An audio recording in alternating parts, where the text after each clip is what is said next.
Ezra గ్రంథం 1వ అధ్యాయము. దేవుడు ఎంత గొప్పవాడో ఈ వాక్యం ద్వారా మనం నేర్చుకోబోతుంటున్నాం.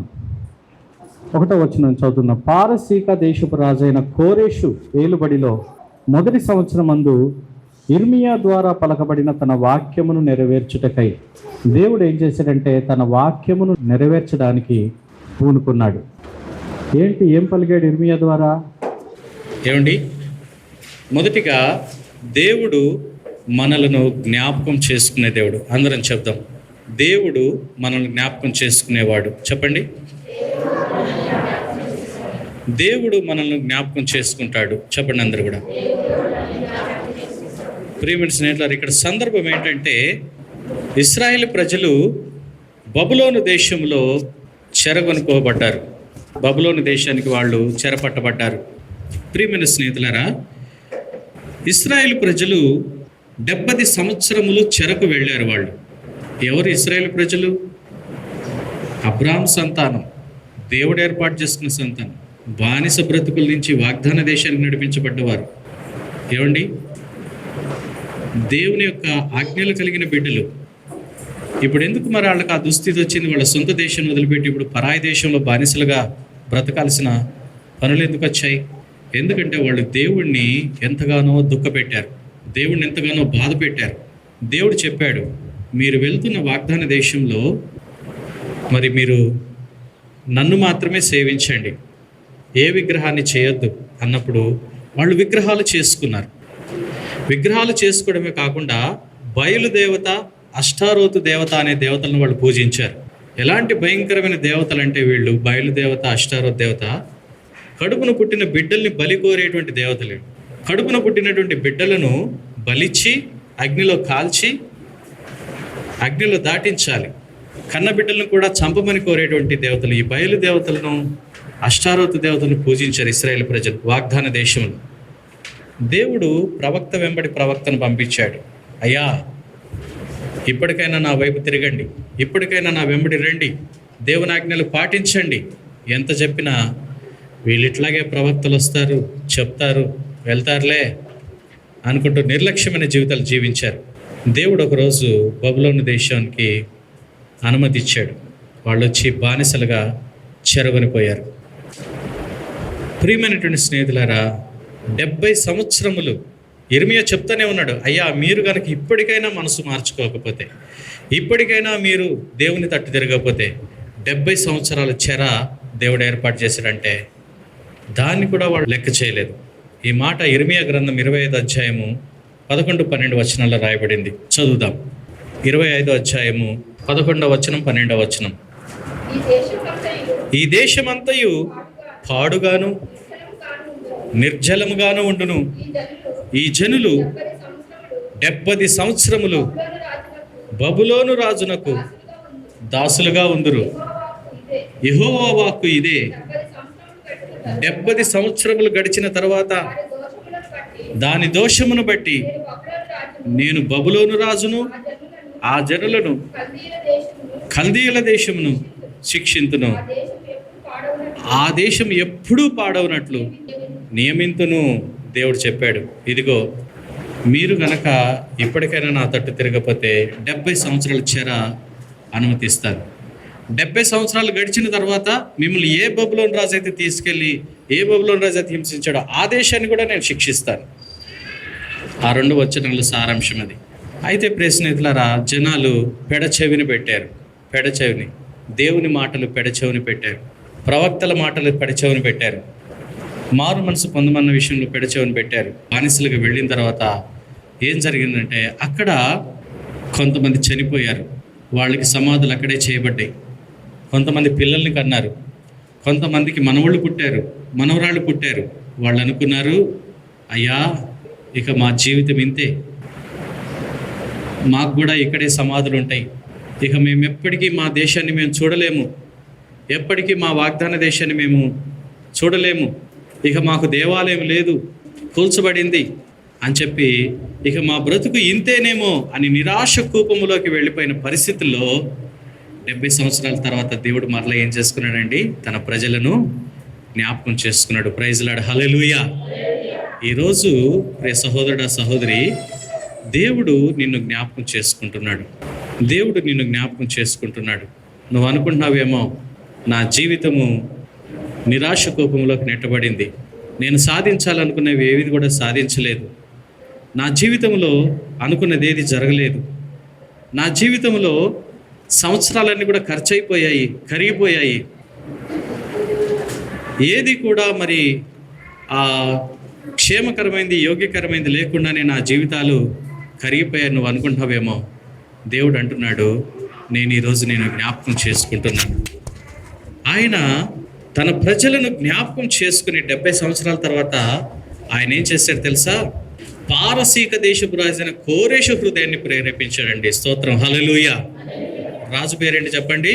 కోరేషు. పలకండి అందరూ కూడా. కోరేషు ఏ దేశానికి రాజు? పారసీక దేశానికి రాజు. వీళ్ళని బానిస బ్రతుకులకి తెచ్చింది ఎవరు? బబులోను రాజు నెబుకద్నెజరు, ఆయన పేరు. నెబుకద్నెజరు తీసుకుని వస్తే మళ్ళా వీళ్ళని విడిపించి సొంత దేశానికి పంపించడానికి దేవుడు ఏ రాజు హృదయాన్ని ప్రేరేపించాడు తెలుసా? పారసీక దేశపు రాజైన కోరేషును ప్రేరేపించాడు. హల్లెలూయా. కోరేషు ఎవరు? దేవుని బిడ్డ కాదు, క్రైస్తవుడా కానే కాదు, యూదుడా కానే కాదు, ఒక అన్యుడు. తన ప్రజల క్షేమము కొరకు, తన ప్రజలను విడిపించడం కొరకు దేవుడు ఏం చేశాడు తెలుసా? ఒక అన్యరాజు హృదయాన్ని కూడా ప్రేరేపించగలిగాడండి. హల్లెలూయా. నీ జీవితంలో కూడా నిన్ను విడిపించడానికి, నీకు సహాయం చేయడానికి దేవుడు కొన్నిసార్లు ఎవరిని వాడుకుంటాడు తెలుసా? అన్యులను కూడా వాడుకుంటాడు. Praise the lord. నమ్మిన వారు స్తోత్రం చెప్పండి. హల్లెలూయా, హల్లెలూయా. కొన్నిసార్లు మన జీవితంలో ఈ విధంగా అనుకుంటాం ఏంటంటే, నా నమ్మకం అంతా ఈ మనిషి మీదే ఉంది, ఈ మనిషి వచ్చి నాకు సహాయం చేస్తేనే తప్ప ఇక నాకు ఎవరు సహాయం చేయాలనుకుంటాం. మనుషుల మీద నమ్మకం పెట్టుకుంటాం. కానీ కొన్నిసార్లు మనం ఏ మనిషి మీద అయితే నమ్మకం పెట్టుకుంటాం, ఆ మనిషి కూడా రాడు మనకు సహాయం చేయడానికి. దేవుడు ఎవరిని పంపిస్తాడు తెలుసా? దేవుడి మీద ఆధారపడ్డప్పుడు ఈ విధంగా మనం ప్రార్థన చేస్తే, ప్రభువా, మనుషులను నమ్మి నేను మోసపోయానయ్యా, ఎవరో వస్తారని విడిపిస్తారని చూశాను కానీ ఎవరేం చేయట్లేదయ్యా, నీ మీద నమ్మకం పెట్టుకున్నాను ప్రభా, నువ్వే సహాయం చేయంటే దేవుడు నీకు సహాయించిన అన్యులను కూడా ప్రేరేపించి నీకు సహాయం చేయగలుగుతాడు. స్తోత్రం, హల్లెలూయా. ప్రియమైన స్నేహితులారా, కోరేషు రాజు హృదయాన్ని ప్రేరేపించిన 1వ వచనం, ఇర్మియా ద్వారా పలకబడిన తన వాక్యమును నెరవేర్చుటకై యెహోవా పారసీక దేశపు రాజైన కోరేషు మనసును ప్రేరేపింపగా అతడు తన రాజ్యమంతటా చాటింపు చేయించి రాతమూలంగా ఇట్లు ప్రకటన చేయించెను. ఏమని రాతమూలకం చేయించాడంటే, చూడండి ప్రేస్నేట్లరా, ఏమంటాడంటే, ఇదిగో 70 సంవత్సరాల క్రితం ఎవరైతే బానిసలుగా వచ్చారో, 70 సంవత్సరాల క్రితం బబులోను రాజ్యం కింద ఎవరైతే బానిసలుగా వచ్చారో వాళ్ళందరూ కూడా తిరిగి వెళ్ళాలని అనుకున్న వాళ్ళందరూ కూడా మీ దేశానికి తిరిగి వెళ్ళవచ్చు. ప్రైజ్ ది లార్డ్, హల్లెలూయా. మీ దేశానికి తిరిగి వెళ్ళవచ్చు, ఏ కండిషన్స్ లేకుండా మీరు తిరిగి వెళ్ళవచ్చు. ఎంత గొప్ప శుభవార్త అండి. వాళ్ళు అనుకున్నారు 70 సంవత్సరాలు అయిపోయింది, దేవుడు కూడా మమ్మల్ని మర్చిపోయాడేమో, మేము కూడా ఇక్కడే చనిపోతామేమో, మా సమాధులు కూడా ఈ దేశంలోనే ఉంటాయేమో అని అనుకున్న సమయంలో దేవుడు జ్ఞాపకం చేసుకొని కోరేషు ద్వారా ఏమని చెప్పించాడు తెలుసా? 70 సంవత్సరాల క్రితం ఎవరైతే చెరకు వచ్చారో వాళ్ళంతా కూడా తిరిగి వెళ్ళిపోవచ్చు. ఎంత గొప్ప శుభవార్త ప్రేసించారా. ఇంకా ఏం రాశాడు తెలుసా? దేవుడు ఒక వ్యక్తి మనసును ప్రేరేపిస్తే ఎలా ఉంటుందో చూడండి. సగం పనులు కావండి. దేవుడు ఒక వ్యక్తిని ప్రేరేపిస్తే పనులన్నీ కూడా పూర్తవుతాయి. ఏమన్నాడంటే, ఆ దేశంలో ఉన్న వాళ్ళందరికీ కూడా ఏమని ఉత్తరం రాశాడంటే, ఈ యూదా ప్రజలు తిరిగి వెళ్ళుచుండగా చుట్టుపక్కల ఉన్న వాళ్ళందరూ కూడా వాళ్ళ నొత్త చేతులతో పంపించొద్దు, వాళ్ళు వెళ్ళేటప్పుడు వాళ్ళకి వెండి ఇవ్వండి, వాళ్ళకి బంగారం ఇవ్వండి, వాళ్ళకి మీ పశువులు ఇవ్వండి, వాళ్ళు నిండు చేతులతో పంపించండి రాశాడు. హల్లెలూయా. వాళ్ళని పిలిచి ఏమన్నాడంటే, మీ దేశానికి తిరిగి వెళ్ళి నెబుకద్నెజరు ఏ దేవాలయం అయితే మీకు కూల్చివేశాడో, ఏ దేవాలయం అయితే నాశనం అయిపోయిందో ఆ దేవాలయాన్ని తిరిగి కట్టుకోండి. ప్రైజ్ ది లార్డ్, హల్లెలూయా.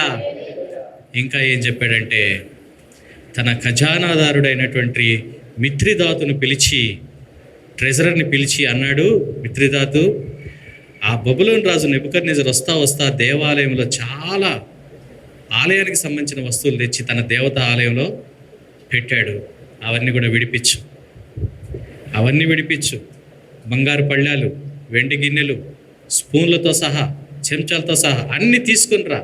అన్నీ తీసుకుని వచ్చి 5400 ఐటమ్స్ లెక్కగట్టి యూదుల అధిపతి అయినటువంటి షేష్బజర్ను పిలిచి, అయ్యా, మా దేశానికి మీ ప్రాంతం నుంచి ఏదైతే వచ్చినాయో చిల్లిగవతో సహా మీకు తిరిగి ఇచ్చేస్తున్నాం. దేవునికి స్తోత్రం, హల్లెలూయా.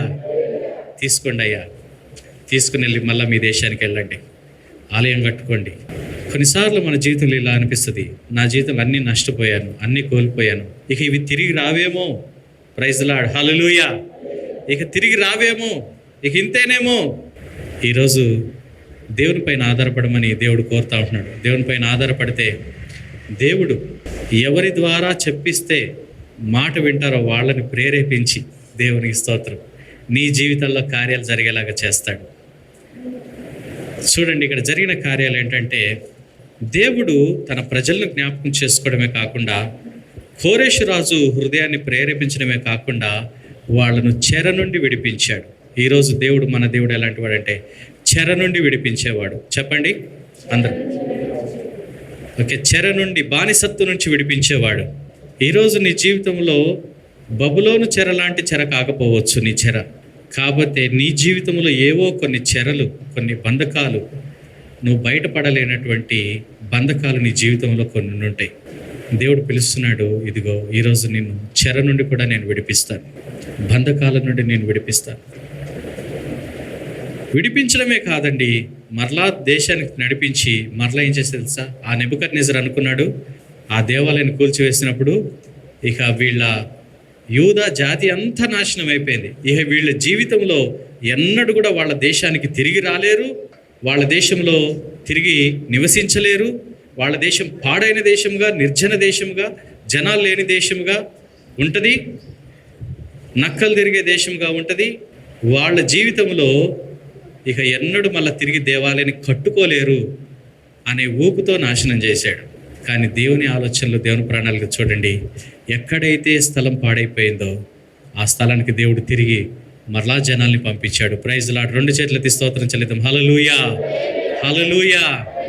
మరలా వచ్చి ఇళ్ళు కట్టుకున్నారు, మరలా వచ్చి దేవాలయం కట్టుకున్నారు. మోడుబారిన జీవితాలను, మోడుబారిన పరిస్థితులను దేవుడు తిరిగి సమకూర్చగలవాడు. God is God of the restoration. ఈరోజు ఈ మాటలు వింటున్న నీ జీవితంలో కూడా నువ్వు ఏదైతే కోల్పోయావో, అది శాంతి కావచ్చు, సమాధానం కావచ్చు, నెమ్మది కావచ్చు, ఆరోగ్యం కావచ్చు, నీ యొక్క ఆత్మీయ సంబంధమైనటువంటి ఏదైనా కావచ్చు, దేవుడు నిన్ను రిస్టోర్ చేయాలనుకుంటున్నాడు, నీ పరిస్థితులు నూతనపరచాలనుకుంటున్నాడు. ఇదిగో మరి ఆ యొక్క పరిస్థితులన్నీ కూడా రిస్టోర్ చేయబడ్డాయి. దేవుడు తన ప్రజలకు సహాయం చేయడానికి ఎలాంటి అన్ని రాజులనైనా కూడా వాడుకొని కార్యాలు జరిగిస్తాడు. కాబట్టి ప్రియ స్నేహితులారా, ఈరోజు నువ్వు చేయవలసింది ఏంటంటే ఆయన పైన నువ్వు నిరీక్షణ ఉంచాలి, ఆయన పైన నువ్వు నిరీక్షణ ఉంచాలి, ఆయన చేతులకు సంపూర్ణంగా సమర్పించుకోవాలి. అవిశ్వాసంతో కాకుండా విశ్వాసంతో, ప్రభువా నాకు కార్యం చేయి ప్రభువా. కొన్నిసార్లు జీవితంలో నన్ను కూడా మర్చిపోయాడు దేవుడు అనే భావన వచ్చినా కూడా ఈరోజు నువ్వు తెలుసుకో, దేవుడు నన్ను మర్చిపోలేదు, దేవుడు ఇంకా నా జీవితంలో కార్యాలు చేస్తాడు అనే నిరీక్షణతో ముందుకు సాగాలి. అలాంటి కృప దేవుడు మనందరికి దయచేయునుగాక.